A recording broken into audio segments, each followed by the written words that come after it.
नमः।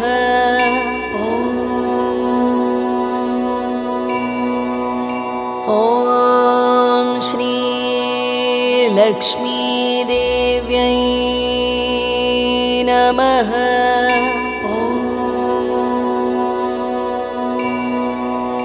ॐ श्री लक्ष्मीदेव्यै नमः।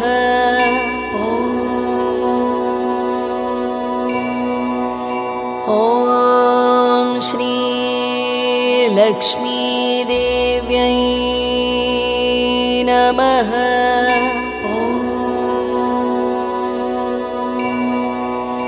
ॐ श्री लक्ष्मीदेव्यै नमः।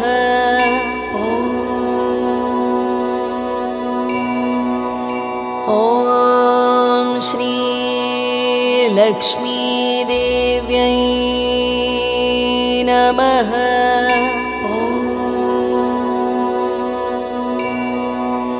ॐ श्री लक्ष्मीदेव्यै नमः।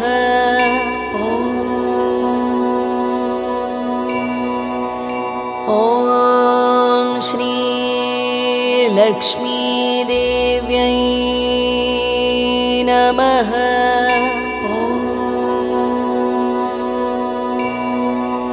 ॐ श्री लक्ष्मीदेव्यै नमः।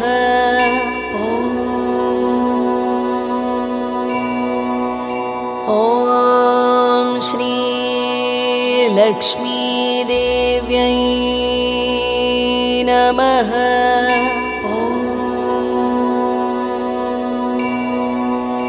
ॐ श्री लक्ष्मीदेव्यै नमः।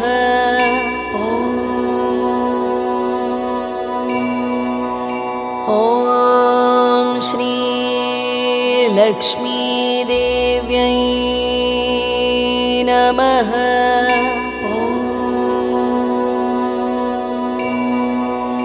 ॐ श्री लक्ष्मीदेव्यै नमः।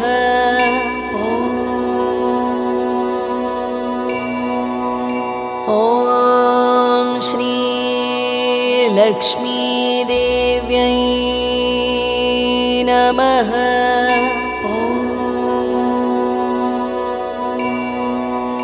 ॐ श्री लक्ष्मीदेव्यै नमः।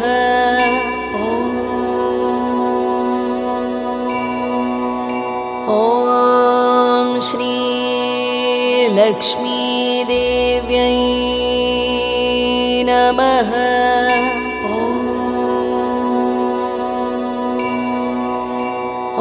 ॐ श्री लक्ष्मीदेव्यै नमः।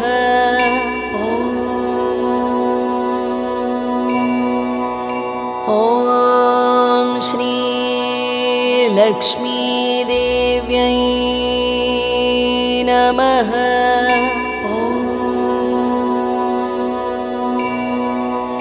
ॐ श्री लक्ष्मीदेव्यै नमः।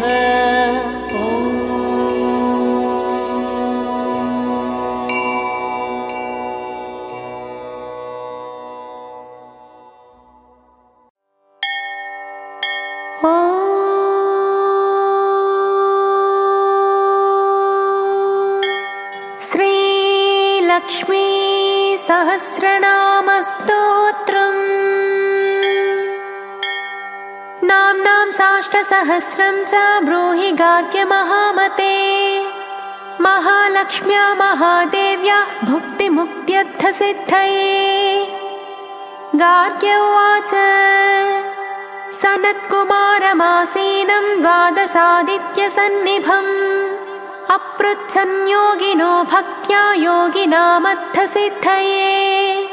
सर्वलौकिककर्मभ्यो विमुक्तानां हिताय वै भुक्तिमुक्तिप्रदं जप्यमनुब्रूहि दयानिधे सनत्कुमार भगवन् सर्वज्ञोऽसि विशेषतः आस्तिक्यसिद्धये नॄणां क्षिप्रधर्मार्थसाधनम् खिद्यन्ति मानवाः सर्वे धनाभावेन केवलम् सिद्ध्यन्ति धनिनोऽन्यस्य नैव धर्मार्थकामनाः दारिद्र्यध्वंसिनी नाम केन विद्या प्रकीर्तिता केन वा ब्रह्मविद्यापि केन मृत्युविनाशिनी सर्वासां सारभूतैका विद्यानां केन कीर्तिता प्रत्यक्षसिद्धिदा ब्रह्मन् तामाचक्ष्वदयानिधे सनत्कुमार उवाच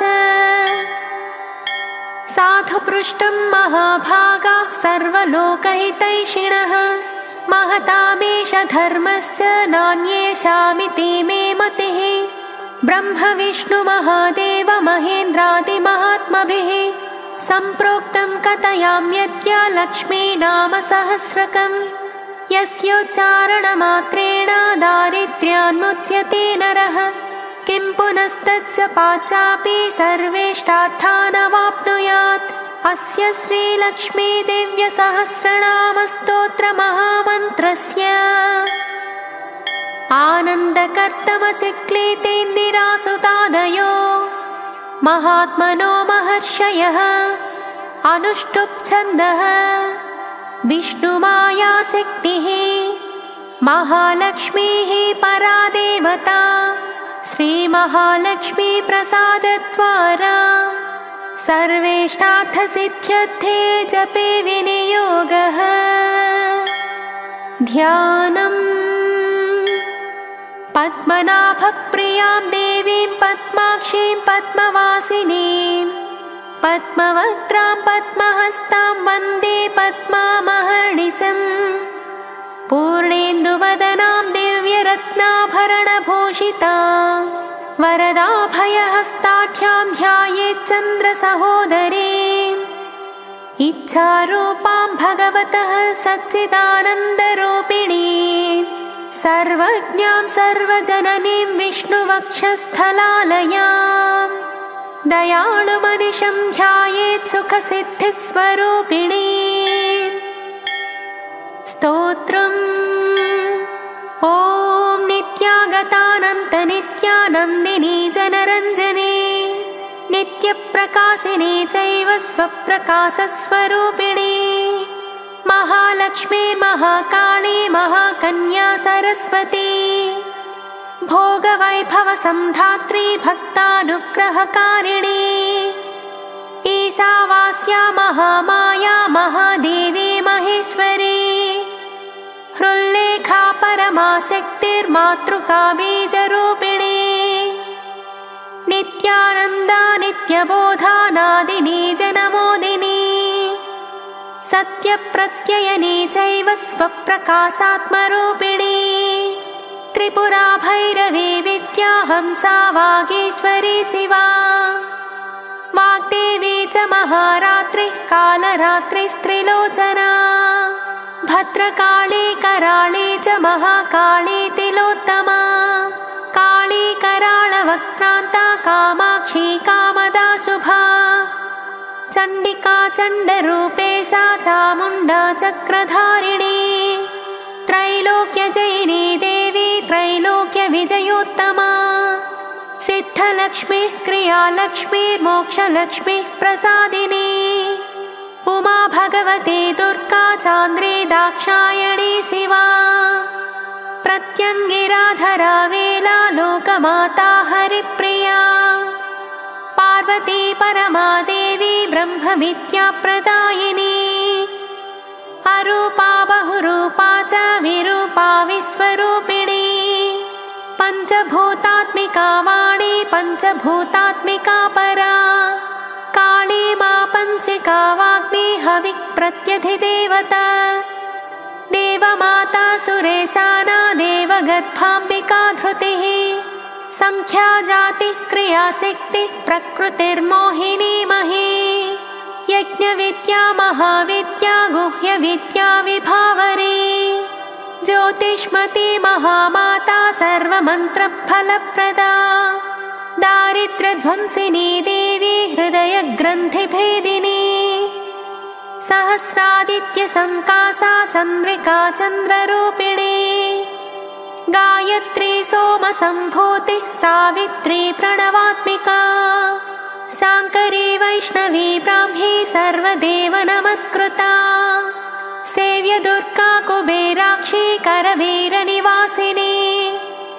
जया च विजया चैव जयन्ती चापराजिता कुब्जिका कालिका शास्त्री वीणा पुस्तकधारिणी सर्वज्ञशक्ति श्रीशक्तिर्ब्रह्म विष्णु शिवात्मिका इडा पिङ्गलिका मध्य मृणाली तन्तुरूपिणी यज्ञेशानी प्रथा दीक्षा दक्षिणा सर्वमोहिनी अष्टाङ्गयोगिनी देवी निर्बीजध्यानगोचरा सर्वतीर्थस्थिता शुद्धा सर्वपर्वतवासिनी वेदशास्त्रप्रभा देवी षडङ्गादिपदक्रमा शिवा धात्री शुभानन्दा यज्ञकर्मस्वरूपिणी प्रतिनिमेनका देवी ब्राह्मणी ब्रह्मचारिणी एकाक्षरपरा तारा भवबन्धविनाशिनी विश्वम्भराधरा धारा निराधाराधिकस्वरा राकाकुहूरमावास्या पूर्णिमानुमतिद्युतिः सिनीवाली शिवावस्या वैश्यदेवी पिसङ्गिला पिप्पला च विशालाक्षी रक्षोऽग्निवृष्टिकारिणी दुष्टवित्राविणी देवी सर्वोपद्रवनाशिनी शारदा सरसंधाना सर्वशस्त्रस्वरूपिणी युद्धमध्यस्थिता देवी सर्वभूतप्रभञ्जनी अयुद्धायुद्धरूपा च शान्ता शान्तिस्वरूपिणी गंगा सरस्वती वेणी यमुना नर्मदापगा समुद्रवसना वासा ब्रह्माण्ड श्रेणिमेखला पञ्चवक्त्रादशभुजा शुद्धस्फटिकसन्निभा रक्ता कृष्णा सिता पीता स्वर्णवर्णा निरीश्वरी कालिका चक्रिका देवी सत्या तु वटुका स्थिता तरुणी वारुणी नारी ज्येष्ठा देवी सुरेश्वरी विश्वम्भराधरा कर्त्री गणार्गणविभञ्जनी सन्ध्या रात्रिदिवा ज्योत्स्ना कला काष्ठानिमेषिका ऊर्वी कात्यायनी शुभ्रा संसारार्णवतारिणी कपिला कीलिका शोका मल्लिका नवमल्लिका देविका नन्दिका शान्ता भञ्जिका भयभञ्जिका कौशिकी वैदिकी देवी शौरी रूपाधिकातिभा दिग्वस्त्रा नववस्त्रा च कन्यका कमलोद्भवा श्री सौम्यलक्षणातीत दुर्गा सूत्रप्रबोधिका श्रद्धा मेधा कृति प्रज्ञा धारणा कान्तिरेव च श्रुति स्मृति धृति धन्या भूतिरिष्टिर्मनीषिणी विरक्तिर्व्यापिनी माया सर्वमाया प्रभञ्जनी महेन्द्री मन्त्रिणी सिंही चेन्द्रजालस्वरूपिणी अवस्थात्रय निर्मुक्ता गुणत्रय विवर्जिता ईषणात्रय निर्मुक्ता सर्वरोग विवर्जिता योगी ध्यानान्तगम्या च योगध्यानपरायणा त्रयी शिखा विशेषज्ञा वेदान्तज्ञानरूपिणी भारती कमला भाषा पद्मा पद्मावती कृतिः गौतमी गोमती गौरी ईशानाहं सवाहनी नारायणी प्रभाधारा जाह्नवी शङ्करात्मजा चित्रघण्टा सुनन्दा श्रीमानवी मनुसंभवा स्तम्भिनी क्षोभिनी मारी भ्रामिणी शत्रुमारिणी मोहिनी द्वेषिणी वीरा घोरा रुद्ररूपिणी रुद्रैकादशिनी पुण्या कल्याणी लाभकारिणी देवदुर्गा महादुर्गा स्वप्नदुर्गाष्टभैरवी सूर्यचन्द्राग्निरूपा च ग्रहनक्षत्ररूपिणी बिन्दुनादकलातीता बिन्दुनादकलात्मिका दशवायुजयाकारा कला षोडशसंयुता काश्यपी कमला देवी नादचक्रनिवासिनी मृडाधारा स्थिरा गुह्या देविका चक्ररूपिणी अविद्या शार्वरी भुञ्जा जम्भासुरनिबर्हिणी श्रीकाया श्रीकला शुभ्रा कर्म निर्मूलकारिणी आदिलक्ष्मीर्गुणाधारा पञ्चब्रह्मात्मिका परा श्रुतिर्ब्रह्ममुखा वासा सर्वसम्पत्तिरूपिणी मृतसञ्जीवनी मैत्री कामिनी कामवज्जिता निर्वाणमार्गदा देवी हंसिनी काशिका क्षमा सपर्या गुणिनी भिन्ना निर्गुणा खण्डिता शुभा स्वामिनी वेदिनी शक्या शाम्बरी चक्रधारिणी दण्डिनी मुण्डिनी व्याघ्री शिखिनी सोमसंहतिः चिन्तामणिश्चिदानन्दा पञ्चबाणप्रबोधिनी बाणश्रेणिः सहस्राक्षी सहस्रभुजपादुका सन्ध्यावलिस्त्रिसन्ध्याख्या ब्रह्माण्डमणिभूषणा वासवी वारुणी सेना कुलिका मन्त्ररञ्जनी जितप्राणस्वरूपा च कान्ता काम्यवरप्रदा मन्त्रब्राह्मणविद्यार्था नादरूपा हविष्मती आथर्वणि श्रुतिः शून्या कल्पनावज्जिता सती सत्ता जातिः प्रमामेया प्रमितिः प्राणदा गतिः अवर्णा पञ्चवर्णा च सर्वदा भुवनेश्वरी त्रैलोक्यमोहिनी विद्या सर्वभद्रीक्षराक्षरा हिरण्यवर्णा हरिणी सर्वोपद्रवनाशिनी कैवल्यपदवीरेखा सूर्यमण्डलसंस्थिता सोममण्डलमध्यस्था वह्निमण्डलसंस्थिता कोकिलाकुलचक्रेशा पक्षतिः पङ्क्तिपावनी सर्वसिद्धान्तमार्गस्था षट्वर्णावरवज्जिता शररुद्रहराहन्त्री सर्वसंहारकारिणी पुरुषा पौरुषी तुष्टिः सर्वतन्त्रप्रसूतिका अर्धनारीश्वरी देवी सर्वविद्याप्रदायिनी भार्गवी याजुषी विद्या सर्वोपनिषदा स्थिता व्योमकेशाखिलप्राणा पञ्चकोशविलक्षणा पञ्चकोशात्मिका प्रत्यक् पञ्चब्रह्मात्मिका शिवा जगज्जराजनित्री च पञ्चकर्मप्रसूतिका वाग्देव्याभरणाकारा सर्वकाम्यस्थिता स्थितिः अष्टादशचतुष्षष्टिपीठिका विद्ययायुता कालिकाकर्षणश्यामा यक्षिणी किन्नरेश्वरी केतकी मल्लिका शोका वाराही धरणी ध्रुवा नारसिंही महोग्रास्या भक्तानामार्तिनाशिनी अन्तर्बला स्थिरा लक्ष्मी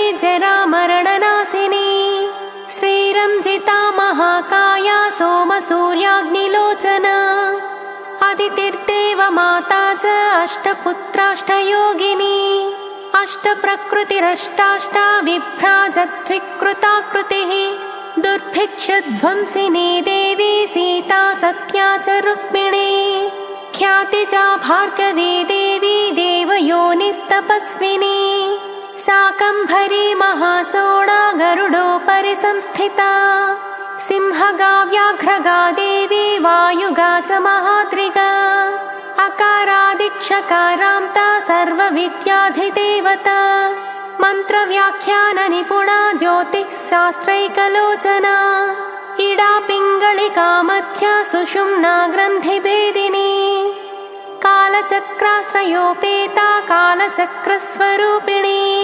वैशारदी मतिश्रेष्ठा वरिष्ठा सर्वदीपिका वैनायकी वरारोहा श्रोणिवेला बहिर्वलिः जम्भिनी जृम्भिनी जृम्भकारिणी गणकारिका शरणी चक्रिकानन्ता सर्वव्याधिचिकित्सकी देवकी देवसंकासा वारिधिः करुणाकरा सर्वरी सर्वसम्पन्ना सर्वपापप्रभञ्जिनी एकमात्रा द्विमात्रा च त्रिमात्रा च तथा परा अर्थमात्रा परा सूक्ष्मा सूक्ष्मार्थार्थपरा परा एकवीरा विशेषाख्या षष्ठी देवी मनस्विनी नैष्कर्मा निष्कला लोका ज्ञानकर्माधिका गुणा सबन्ध्वानन्दसन्दोहा व्योमाकारनिरूपिता गद्यपद्यात्मिका वाणी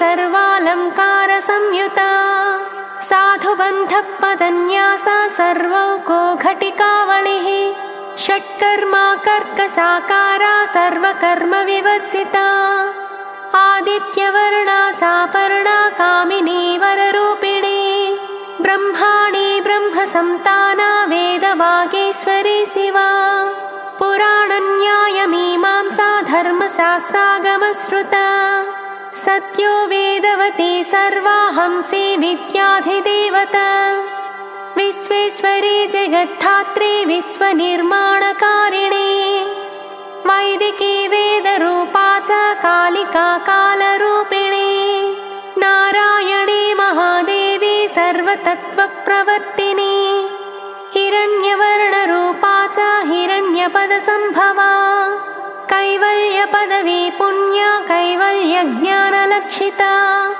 ब्रह्मसम्पत्तिरूपा च ब्रह्मसम्पत्तिकारिणी वारुणी वारुणाराध्या सर्वकर्मप्रवर्तिनी एकाक्षरपरायुक्ता सर्वदारिद्र्यभञ्जिनी पाशाङ्कुशान्विता देव्या वीणा व्याख्याक्षसूत्रभृत् एकमूर्तिस्त्रयी मूर्तिर्मधुकैटभभञ्जिनी साङ्ख्या साङ्ख्यवती ज्वाला ज्वलन्ती कामरूपिणी जाग्रन्ती सर्वसम्पत्तिः सुषुप्ता स्वेष्टदायिनी कपालिनी महादंष्ट्रा भ्रुकुटी कुटिलानना सर्वावासा सुवासा च बृहत्यष्टिश्च सक्वरी छन्दो गणप्रतिष्ठा च कल्माशी करुणात्मिका चक्षुष्मती महाघोषा खड्गचर्माधरासनिः शिल्पवैचित्र्यविद्योता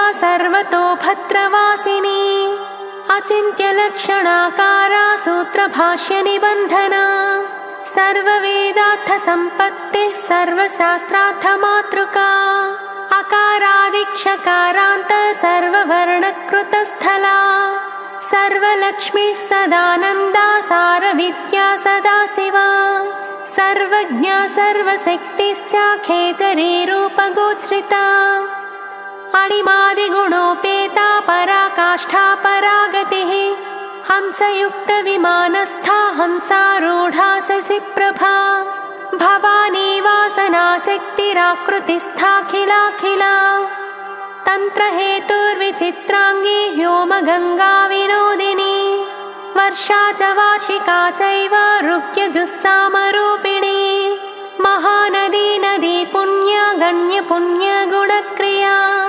समाधिगतलभ्याथा श्रोतव्या स्वप्रिया घृणा नामाक्षरपरा देवी उपसर्गनखाञ्चिता निपातोरुत्वयी जङ्घा मातृका मन्त्ररूपिणी आसीना च शयाना च तिष्ठन्ती धावनाधिका लक्ष्यलक्षणयोगाढ्या तातृप्य गणनाकृतिः सैकरूपा नैकरूपा सेन्दुरूपा तदाकृतिः समासतद्धिताकारा विभक्तिवचनात्मिका स्वाहाकारा स्वधाकारा श्रीपत्यर्थाङ्गनन्दिनी गम्भीरा गहना गुह्या योनिलिङ्गार्थधारिणी शेषवासुकि संसेव्या चपलावरवर्णिनी कारुण्याकारसम्पत्तिः कीलकृन्मन्त्रकीलका शक्तिबीजात्मिका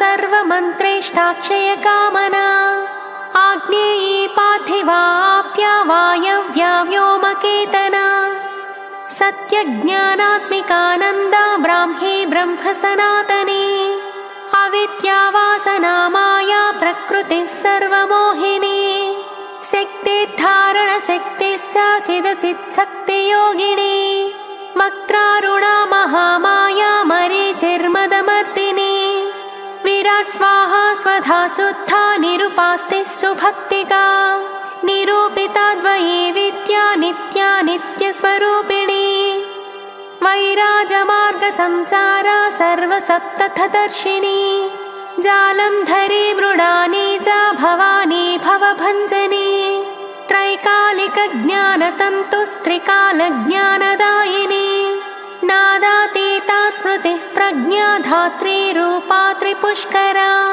पराजिता विधानज्ञा विशेषितगुणात्मिका हिरण्यकेशिनी हेम ब्रह्मसूत्रविचक्षणा असंख्येय परार्थान्ता स्वरव्यञ्जनवैखरी मधुजिह्वा मधुमती मधुमासोदया मधुः माधवी च महाभागा मेघगम्भीरनिस्वना ब्रह्मविष्णु महेशादिज्ञातव्यार्थविशेषग नाभौ वह्निशिखाकारा ललाटे चन्द्रसन्निभा भ्रूमध्ये भास्कराकारा सर्वताराकृतिः हृदि कृत्तिकादिभरण्यं त नक्षत्रेष्टच्चितोदया ग्रहविद्यात्मिका ज्योतिर्विन्मतिजीविका ब्रह्माण्डगर्भिणी बाला सप्तावरणदेवता वैराजोत्तमसाम्राज्या कुमारकुशलोदया बगला भ्रमराम्बा च शिवदूती शिवात्मिका मेरुविन्ध्यादिसंस्थाना काश्मीरपुरवासिनी योगनिद्रा महानिद्रा विनिद्रा राक्षसाश्रिता सुवर्णदा महागंगा पंचाख्या पंचसंहतिः सुप्रजाता सुवीरा च सुपोषा सुपतिः शिवा सुगृहा रक्तबीजान्ता हतकन्दर्पजीविका समुद्रव्योममध्यस्था समबिन्दुसमाश्रया सौभाग्यरसजीवातु सारा सारविवेकदृक् त्रिवल्यादिसुपुष्टाङ्गा भारती भरताश्रिता नादब्रह्ममयी विद्या ज्ञानब्रह्ममयी परा ब्रह्मनाडी निरुक्तिश्च ब्रह्मकैवल्यसाधनम् कालिकेय महोदारवीर्यविक्रमरूपिणी बडबाग्निशिखावक्त्रा महाकबलदर्पणा महाभूता महादर्पा महासारा महाक्रतुः पंचभूतमहाग्रासा पंचभूताधिदेवता सर्वप्रमाणा सम्पत्तिः सर्वरोगप्रतिक्रिया ब्रह्माण्डान्तर्बहिर्व्याप्ता विष्णुवक्षो विभूषिणी शाङ्करी विधिवक्त्रस्था प्रवरावरहेतुकी हेममाला शिखामाला त्रिशिखा पञ्चलोचना सर्वागम सदाचार मर्यादा यातु भञ्जनी पुण्यश्लोकप्रबन्धाढ्या सर्वान्तर्यामि रूपिणी सामगानसमाराध्या श्रोत्रकर्णरसायनम् जीवलोकैकजीवातुर्भद्रोदारविलोकना तटित्कोटिलसत्कान्तिस्तरुणी हरिसुन्दरी मीननेत्रा च सेन्द्राक्षी विशालाक्षी सुमङ्गला सर्वमङ्गलसम्पन्ना साक्षान्मङ्गलदेवता देहहृद्दीपिका दीप्ति जिह्मपापप्रणाशिनी अर्थचन्द्रोल्लसद्धंष्ट्रा यज्ञवाटी विलासिनी महादुर्गा महोत्साहा महादेवबलोदया डाकिनीट्या शाकिनीट्या साकिनीट्या समस्तजुट् निरङ्कुशा नाकिवन्द्या षडाधाराधिदेवता भुवनज्ञानिनी श्रेणी भुवनाकारवल्लरी शाश्वती शाश्वताकारा लोकानुग्रहकारिणी सारसी मानसी हंसी हंसलोकप्रदायिनी चिन्मुद्रालङ्कृतकरा कोटिसूर्यसमप्रभा सुखप्राणिशिरोरेखा सददृष्टप्रदायिनी सर्वसाङ्कर्यदोषग्निग्रहोपद्रवनाशिनी क्षुद्रजन्तुभयग्नि च विषरोगादिभञ्जनी सदा शान्ता सदा शुद्धा गृहच्चित्रनिवारिणी कलिदोषप्रशमनी कोलाहलपुरस्थिता गौरी लाक्षणिकी मुख्या जगन्याकृतिवर्जिता माया विद्या मूलभूता वासवी विष्णुचेतना वादिनी वसुरूपा च वसुरत्नपरिच्छदा छान्दसी चन्द्रहृदया मन्त्रस्वच्छन्दभैरवी वनमाला वैजयन्ती पञ्चदिव्यायुधात्मिका पीताम्बरमयी चञ्चत्कौस्तुभा हरिकामिनी नित्या तथ्या रमा रामा रमणी मृत्युभञ्जनी ज्येष्ठा काष्ठा धनिष्ठान्ता सराङ्गी निर्गुणप्रिया मैत्रेया मित्रविन्दा च शेषशेषकलाशया वाराणसी वासरताचार्या वत्तजनस्तुता जगदुत्पत्तिसंस्थान संहारत्रयकारणम् त्वमम्ब विष्णु सर्वस्वं नमस्तेऽस्तु महेश्वरी नमस्ते सर्वलोकानां जनन्यै पुण्यमूर्तये सिद्धलक्ष्मीर्महाकाळि महालक्ष्मी नमोऽस्तुते सत्यो जातादिपञ्चाग्निरूपा पञ्चकपञ्चकम् यन्त्रलक्ष्मीर्भवत्यादिरात्याद्येते नमो नमः सृष्ट्यादिकारणाकारवितते दोषवर्जिते जगल्लक्ष्मी जगन्मातर्विष्णुपत्नी नमोऽस्तुते नवकोटिमहाशक्तिसमुपास्य पदाम्बुजे कनत्सौवर्णरत्नाढ्ये सर्वाभरणभूषिते अनन्तनित्यमहिषी प्रपञ्चेश्वरनायकी अत्युच्छ्रितपदान्तस्थे परमव्योमनायकी नाकपृष्ठगताराध्ये विष्णुलोकविलासिनी वैकुण्ठराजमहिषी श्रीरङ्गनगराश्रिते रङ्गनायकी भूपुत्री कृष्णे वरदवल्लभे कोटिब्रह्मादिसंसेव्ये कोटिरुद्रादिकीर्तिते मातुलुङ्गमयं खेटं सौवर्णचषकं तथा पद्मद्वयं पूर्णकुम्भं कीरं च वरदाभये पाशमङ्कुशकं शङ्खं चक्रं शूलं कृपाणिका धनुर्बाणौ चाक्षमालां चिन्मुद्रामपि बिभ्रति अष्टादशभुजे लक्ष्मीर्महाष्टादशपीठगे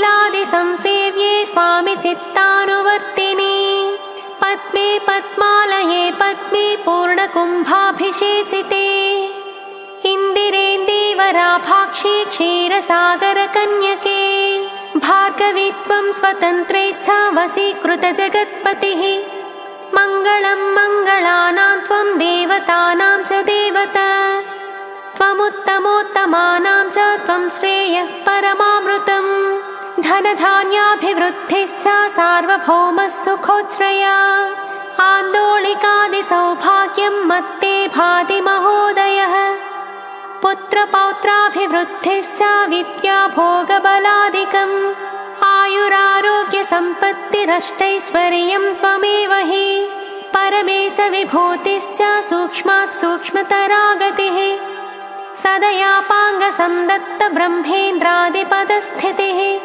अव्याहतमहाभाग्यं त्वमेवाक्षोभ्यविक्रमः समन्वयश्च वेदानामविरोधस्त्वमेव हि निःश्रेयस्स पदप्राप्तिसाधनं फलमेव च श्रीमन्त्रराजराज्ञी च श्रीविद्याक्षेमकारिणी श्रीं बीजजपसन्तुष्टा ऐं ह्रीं श्रीं बीजपालिका प्रपत्तिमार्गसुलभा विष्णुप्रथमकिङ्करी क्लींकारार्थसवित्री च सौमङ्गल्याधिदेवता श्रीषोडशाक्षरी विद्या श्रीयन्त्रपुरवासिनी सर्वमङ्गलमाङ्गल्ये शिवे सर्वार्थसाधिके शरण्ये त्र्यम्बके देवी नारायणे नमोऽस्तुते सर्वमङ्गलमाङ्गल्ये शिवे सर्वार्थसाधिके शरण्ये त्र्यम्बके देवी नारायणे नमोऽस्तुते सर्वमङ्गलमाङ्गल्ये शिवे सर्वार्थसाधिके शरण्ये त्र्यम्बके देवी नारायणे नमोऽस्तुते पुनः पुनर्नमस्तेस्तु साष्टाङ्गमयुतं पुनः सनत्कुमार उवाच एवं एवं स्तुता महालक्ष्मी ब्रह्मरुद्रादिभिः सुरैः नमद्भिरार्तैर्दीनैश्च निःसत्त्वैर्भोगवर्जितैः ज्येष्ठाजुष्टैश्च निःश्रीकैः संसारात् स्वपरायणैः विष्णुपत्नी ददौ तेषां दर्शनं दृष्टितर्पणम् शरत्पूर्णेन्दुकोट्याभधवलापाङ्गवीक्षणैः सर्वान् सत्त्वसमाविष्टांश्चक्रे हृष्टावरं ददौ महालक्ष्मीरुवाच नाम्नां साष्टसहस्रं मे प्रमादात्वापि यः सकृत् कीर्तयेत्तत्कुले सत्यं वसाम्या चन्द्रतारकम् किं पुनर्नियमाच्चप्तुर्मदेकशरणस्य च मातृवत्सानुकम्पाहं पोषके स्यामहर्निशम् मन्नामस्तुवतां लोके दुर्लभं नास्ति चिन्तितम् मत्प्रसादेन सर्वेऽपि स्वस्वेष्टार्थमवाप्स्यत लुप्तवैष्णवधर्मस्य मध्वतेष्वकीर्णिनः भक्तिप्रपत्तिहीनस्य वन्यो नाम्नां जपोऽपि मे तस्मादवश्यं तैतोषैर्विहीनः पापवर्जितः जपेत् साष्टसहस्रं मे नाम्नां प्रत्यहमादरात् साक्षादलक्ष्मीपुत्रोऽपि दुर्भाग्योऽप्यलसोऽपि वा अप्रयत्नोऽपि मूढोऽपि विकलः पतितोऽपि च अवश्यं प्राप्नुयात् भाग्यं मत्प्रसादेन केवलम् स्पृहेयमचिराद्देवा वरदानाय जापिनः ददामि सर्वमिष्टार्थं लक्ष्मीति स्मरतां ध्रुवम् सनत्कुमार उवाच इत्युक्त्वान्तर्दधे लक्ष्मीर्वैष्णवी भगवत्कला इष्टापूर्तं च सुकृतं भागधेयं च चिन्तितम् स्वं स्वं स्थानं च भोगं च विजयं लेभिरे सुराः तदेतत् प्रवदाम्यद्य लक्ष्मीनामसहस्रकम् योगिनः पठत क्षिप्रं चिन्तितात्थानवाप्स्यत गार्ग्य उवाच सनत्कुमार योगीन्द्र इत्युक्त्वा स दयानिधिः अनुगृह्य ययौ क्षिप्रं तांश्च 12 योगिनः तस्मादेतद्रहस्यं च गोप्यं जप्यं प्रयत्नतः अष्टम्यां च चतुर्दश्यां नवम्यां भृगुवासरे पौर्णमास्यां ममायां च पर्वकाले विशेषतः जपेद्वा नित्यकार्येषु सर्वान् कामान् अवाप्नुयात्। इति श्रीस्कन्दपुराणे सनत्कुमारसंहितायां श्रीलक्ष्मीसहस्रनामस्तोत्रम्।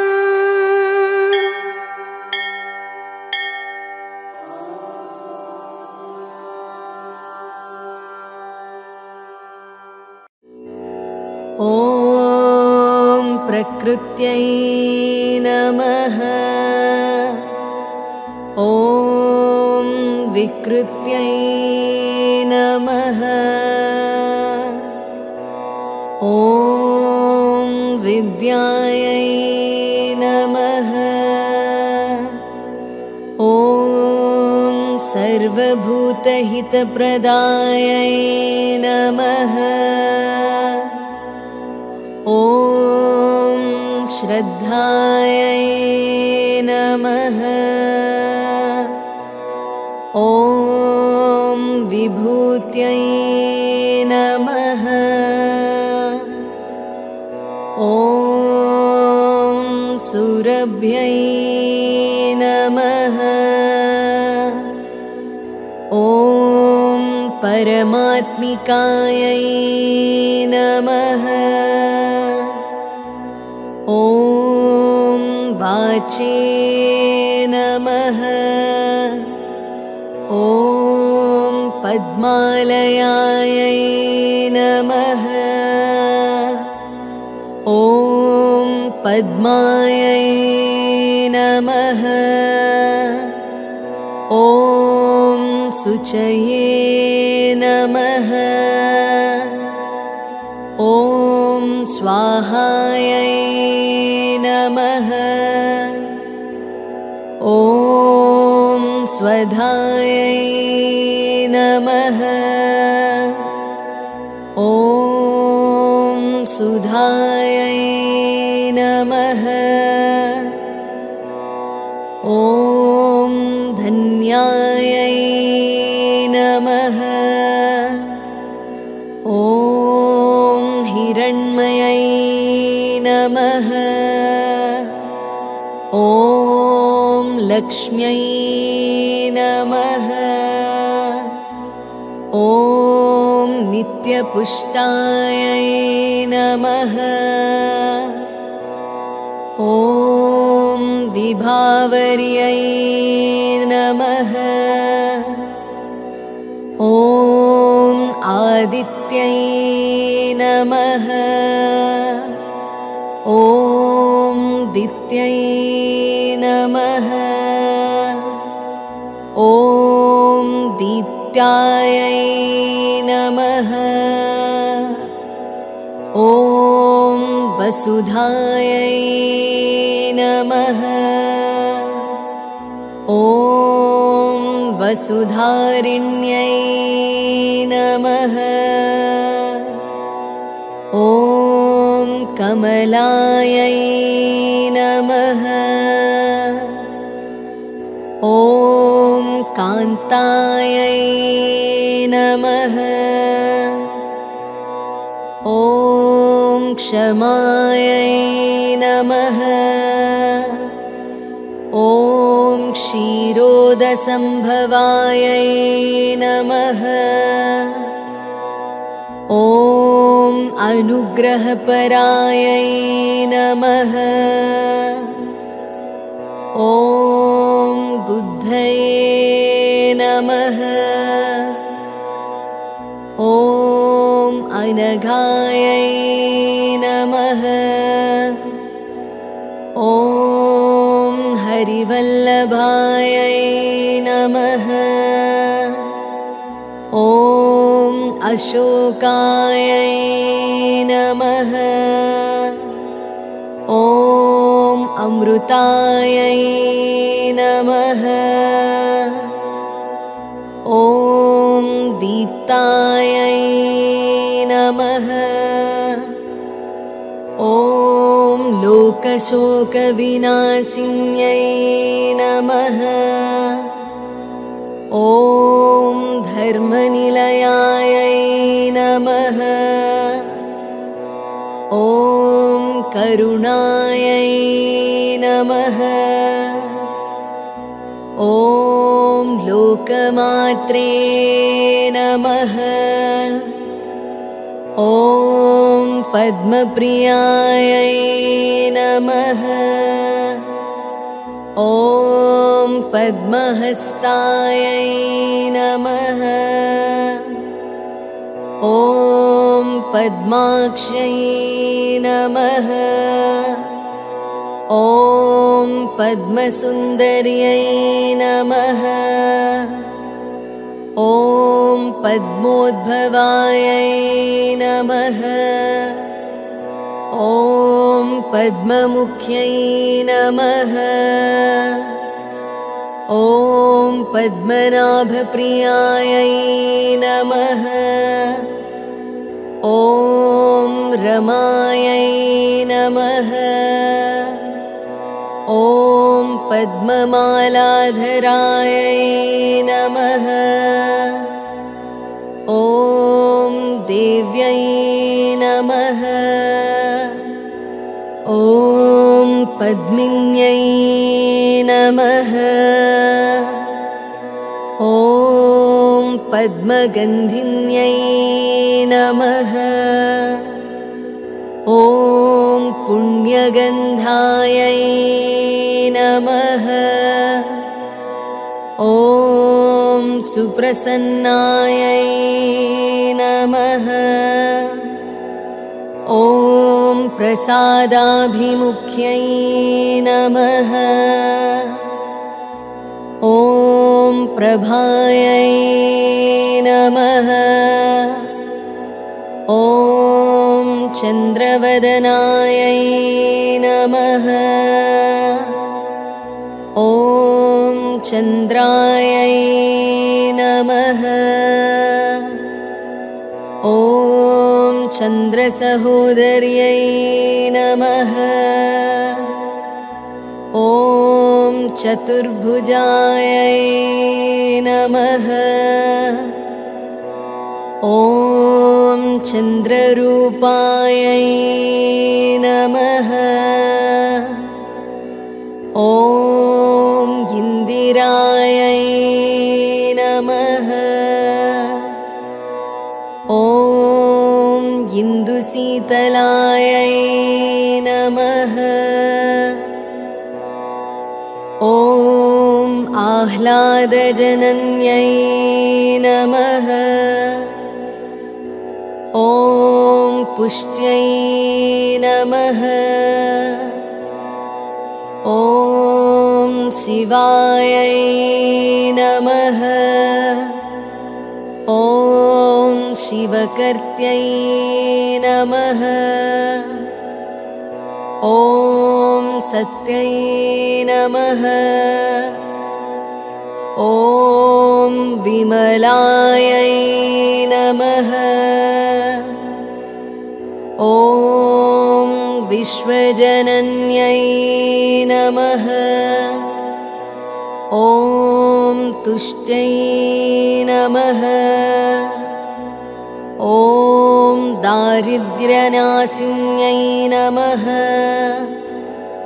ॐ प्रीतिपुष्करिण्यै नमः।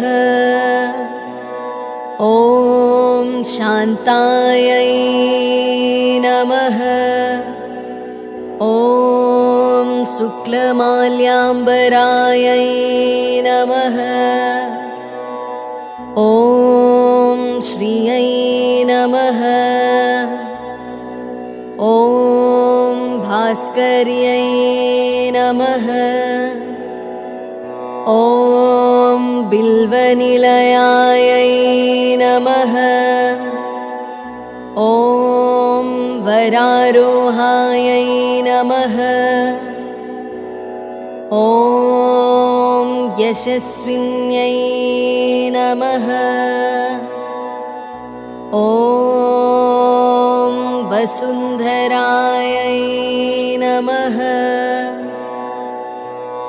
ॐ उदाराङ्गायै नमः। ॐ हरिण्यै नमः। ॐ हेममालिन्यै नमः। ॐ धनधान्यकर्त्यै नमः। ॐ सिद्धये नमः। ॐ स्त्रैणसौम्यायै नमः। ॐ शुभप्रदायै नमः। ॐ नृपवेश्मगतानन्दायै नमः। ॐ वरलक्ष्म्यै नमः। ॐ वसुप्रदायै नमः। ॐ शुभायै नमः। ॐ हिरण्यप्राकारायै नमः। ॐ समुद्रतनयायै नमः। ॐ जयायै नमः। ॐ मङ्गलादेव्यै नमः। ॐ विष्णुवक्षस्थलस्थितायै नमः। ॐ विष्णुपत्न्यै नमः। ॐ प्रसन्नाक्ष्यै नमः। ॐ नारायणसमाश्रितायै नमः। ॐ दारिद्र्यध्वंसिन्यै नमः। ॐ देव्यै नमः। ॐ सर्वोपद्रववारिण्यै नमः। ॐ नवदुर्गायै नमः। ॐ महाकाल्यै नमः। ॐ ब्रह्मा विष्णु शिवात्मिकायै नमः। ॐ त्रिकालज्ञानसम्पन्नायै नमः। ॐ भुवनेश्वर्यै नमः।